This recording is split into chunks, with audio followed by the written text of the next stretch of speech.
दामोदर घाटी की राढ़ सभ्यता, एक अनदेखा अनसुना इतिहास। जब भी भारतीय उपमहाद्वीप के प्राचीन सभ्यता की बात होती है तो जुबान पे एक ही नाम आता है, सिंधु घाटी सभ्यता। यह एक ऐसी समृद्ध और उन्नत सभ्यता थी जिसने पूरे विश्व को चकित किया। पर इतिहासकारों ने देश के पूर्वी हिस्से के छोटा नागपुर पठार क्षेत्र के आंचल में विकसित होने और इतिहास में कहीं खो सी गई एक सभ्यता के होने का जिक्र किया है, जिसे दामोदर घाटी सभ्यता या राढ़ सभ्यता कहा गया।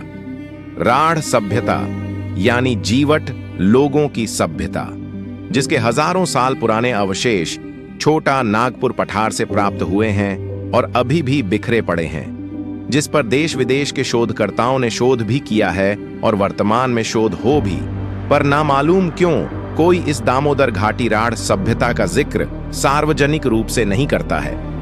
आश्चर्य की बात यह है कि आज भी छोटा नागपुर पठार क्षेत्र में सबसे बड़ी जनसंख्या वाले कुड़मी समुदाय के लोगों को राढ़ कहा जाता है।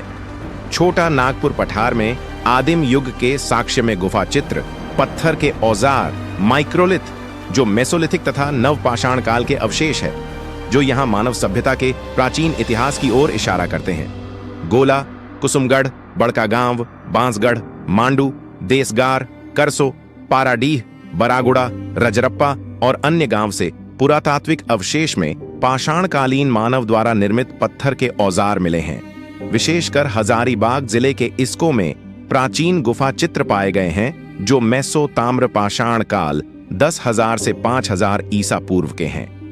पुंकरी, बरवाडीह में मिले मेघालिथिक समाधि स्तंभ, जिनकी तिथि 3000 ईसा पूर्व से भी पहले की मानी गई है, ये सभी प्रमाणित करते हैं कि इस क्षेत्र में एक परिपक्व और संगठित सभ्यता विद्यमान थी। सवाल उठता है कि दामोदर घाटी सभ्यता, राढ़ सभ्यता का बीज बोने वाले और सिंचने वाले कौन लोग थे। इतिहासकारों ने इस प्राचीन सभ्यता को जितना प्राचीन बताया है और जिन जनजाति समूह के साथ जोड़ा है, विश्व भर के अनुवांशिकी के वैज्ञानिक उनके भारत भूमि पर आगमन का काल आज से 3000 वर्ष पूर्व बता रहे हैं। फिर उनके आगमन के हजारों वर्ष पहले दामोदर घाटी सभ्यता या राढ़ सभ्यता के निर्माता कौन थे? यह प्रश्न न केवल ऐतिहासिक जिज्ञासा को जन्म देता है, बल्कि यह आज के इतिहासकारों और सरकारों के दृष्टिकोण पर भी सवाल उठाता है। क्यों नहीं दामोदर घाटी सभ्यता को वैसी ही मान्यता मिलती है जैसी सिंधु सभ्यता को मिली?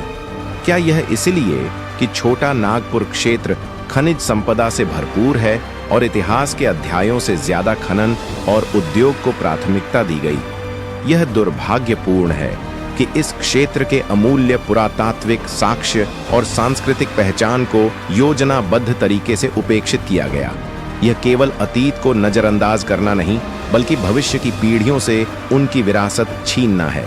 आज समय की मांग है कि छोटा नागपुर पठार के इतिहास का दोबारा गहन अध्ययन हो। यहाँ की प्राचीन सभ्यता को मान्यता मिले, इसे संरक्षित किया जाए और इसे विश्व मंच पर प्रस्तुत किया जाए। राढ़ सभ्यता केवल पत्थरों की कहानी नहीं है, यह एक जीवंत सांस्कृतिक विरासत है जो आज भी लोगों के नाम, बोली, परंपराओं और रहन सहन में जीवित है। आइए इस अद्भुत परंतु उपेक्षित सभ्यता को उसका उचित स्थान दिलाएं।